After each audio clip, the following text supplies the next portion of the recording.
Assalamualaikum warahmatullahi wabarakatuh. Di sini saya akan memaparkan sedikit materi tentang keefektivitasan pembelajaran metode daring atau online dalam masa darurat ini atau dalam COVID-19 ini. Adanya pandemi COVID-19 ini melanda seluruh negeri di belahan dunia termasuk Indonesia, telah mengganggu aktivitas manusia di berbagai sektor kehidupan. COVID-19 ini merupakan penyakit menular yang sangat cepat menyebar baik secara langsung maupun tidak langsung dari satu orang ke orang lain. Kondisi ini menyerang sistem pernapasan seperti hidung, tenggorokan, dan paru-paru. Rumitnya penanganan wabah ini karena belum ditemukannya vaksin dan obat untuk penyembuhan bagi penderitanya. Hal ini diperparah lagi dengan terbatasnya alat pelindungan diri atau disebut APD bagi tenaga kesehatan, membuat pemerintahan menerapkan kebijakan ketat untuk memutuskan rantai penyebaran COVID-19. Salah satu cara untuk memutuskan mata rantai penyebaran COVID-19 ini adalah dengan melakukan pembatasan interaksi masyarakat yang diterapkan dengan istilah physical distancing. Namun kebijakan physical distancing ini tersebut dapat menghambat laju pertumbuhan dalam berbagai bidang kehidupan, baik di bidang ekonomi, sosial, dan tentu saja pendidikan.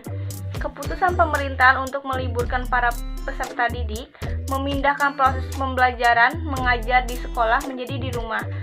Beberapa negara melakukan isolasi terhadap warga negaranya dengan menempuh kebijakan atau disebut lockdown.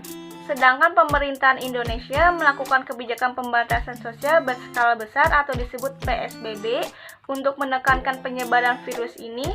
Di masa pelaksanaan PSBB ini, semua aktivitas yang dilakukan di luar rumah harus dibatasi, bahkan beberapa kegiatan dihentikan sampai pandemi ini mereda.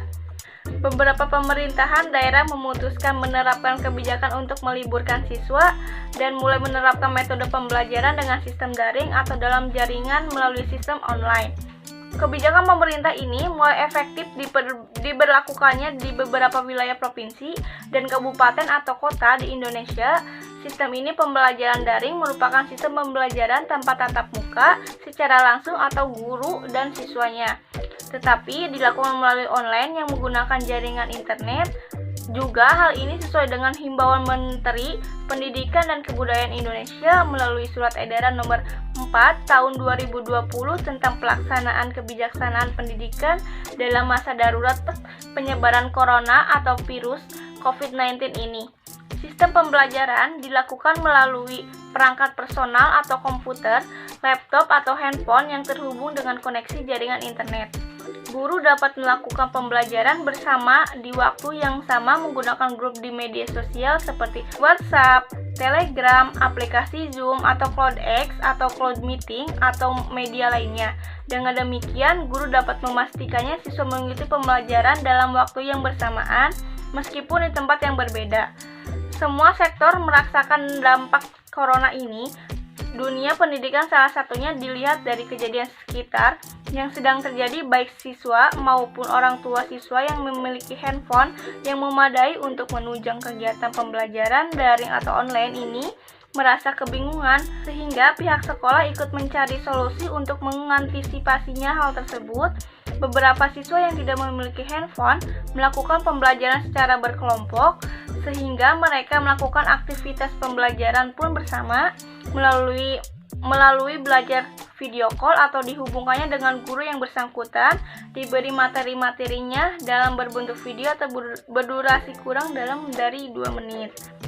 Permasalahan yang terjadi bukan hanya terdapat pada sistem media pembelajaran, akan tetapi ketersediaan kuota yang membutuhkan biaya cukup tinggi bagi siswa dan guru guna memfasilitasi kebutuhan pembelajaran daring, dan kuota juga dibeli untuk kebutuhan internet menjadi melonjak, dan banyak di antara orang tua siswa yang tidak siap untuk menambah anggaran dalam menyediakan jaringan internet.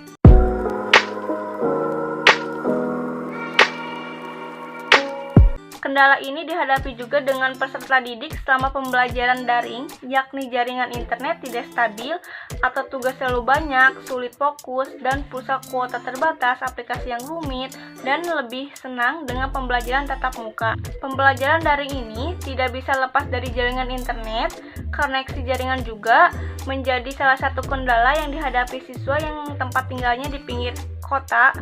Pun disadari bahwa ketidaksiapan guru dan siswa terhadap pembelajaran daring juga menjadi masalah, dan juga kegagapan pembelajaran daring melakukan nampak terlihatnya di hadapan kita. Tidak satu orang atau dua orang saja atau dua sekolah saja, melainkan menyeluruh di beberapa daerah Indonesia. Solusi atas permasalahan ini adalah pemerintahan harus memberikan kebijaksanaan dengan membuka gratis layanan aplikasi daring bekerjasama dengan penyediaan internet dan aplikasi untuk membantu proses pembelajaran daring ini. Bagi sekolah perlu untuk melakukan bimbingan teknik online proses pelaksanaan daring dan melakukan sosialisasi tentang tata cara pelaksanaan pembelajaran daring ini. Ada sebuah pembelajaran yang dipetik dari dunia pendidikan di tengah pandemi ini, yaitu kegiatan tatap muka dengan guru terbukti lebih efektif ketimbang secara daring atau online. Beberapa guru di sekolah mengaku jika pembelajaran daring ini tidak seefektif kegiatan pembelajaran konvensional atau disebut tatap muka langsung, karena beberapa materi harus dijelaskan secara langsung dan lebih lengkap. Pembelajaran daring hanya efektif untuk memberikan penugasan.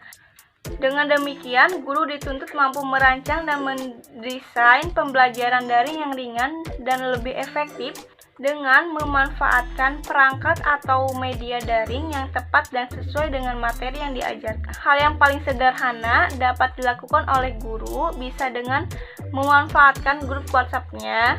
Namun, sekali lagi, pilihlah aplikasi yang sesuai dengan kebutuhan guru dan siswa itu sendiri. Tidak semua aplikasi pembelajaran daring bisa dipakai begitu saja, namun harus dipertimbangkan sesuai kebutuhan guru dan siswanya lagi, juga kesesuaian terhadap materi dan keterbatasan infrastruktur perangkat seperti jaringan. Sangat tidak efektif jika guru mengajar dengan menggunakan aplikasi Zoom Meeting, namun jaringan atau sinyal di wilayah siswa tersebut tidaklah bagus. Keberhasilan guru dalam melakukan pembelajaran daring pada situasi pandemi ini adalah kemampuan guru dalam berinovasi merancang dan metode pembelajaran serta aplikasi apa yang sesuai dengan materi dan metode kreativitas untuk mendapatkan motivasi dari siswanya tetap semangat dan belajar secara daring online dan tidak menjadi beban psikis. Di samping itu juga, kesuksesan pembelajaran daring selama masa COVID-19 ini tergantung pada kedisiplinan semua pihak. Oleh karena itu, pihak sekolah atau madrasah perlu membuat skema atau menyusun manajemen yang baik dalam mengatur sistem pembelajaran daring. Dalam hal ini juga dilakukan membuat jadwal atau sistematis, terstruktur, dan simpel untuk memudahkan komunikasi dan orang tua dengan madrasah agar putra atau putrinya yang belajar di rumah yang dapat terpantau secara efektif. Meskipun peserta didik lebih banyak menyukai pembelajaran secara tatap muka, namun mereka menerima kenyataan pembelajaran daring atau sebagai konsekuensinya pemberlakuan work from home dari pemerintahan. Hal tersebut membuat mereka semakin sering dan semakin lama menggunakan handphone untuk mengerjakannya, dan hal itu juga membuat mereka mengalami keluhan fisik terbanyak sebagai mata kelelahan dan sakit kepala. Begitu pula dengan keluhan psikologis bahwa ingin semuanya segera berakhir. Baik, semoga pandemi ini cepat berlalu seiring dengan disebutnya new normal yang telah diberlakukannya oleh pemerintahan. Semoga dalam pembelajaran bisa terlaksanakan seperti semula dengan aliran guru dan siswa yang saling berinteraksi secara langsung. Amin ya rabbal alamin. Baik, segitu dari saya. Semoga bermanfaat bagi kalian semua. Mohon maaf bila ada kesalahan. Billahi taufiq wal hidayah. Wassalamualaikum warahmatullahi wabarakatuh.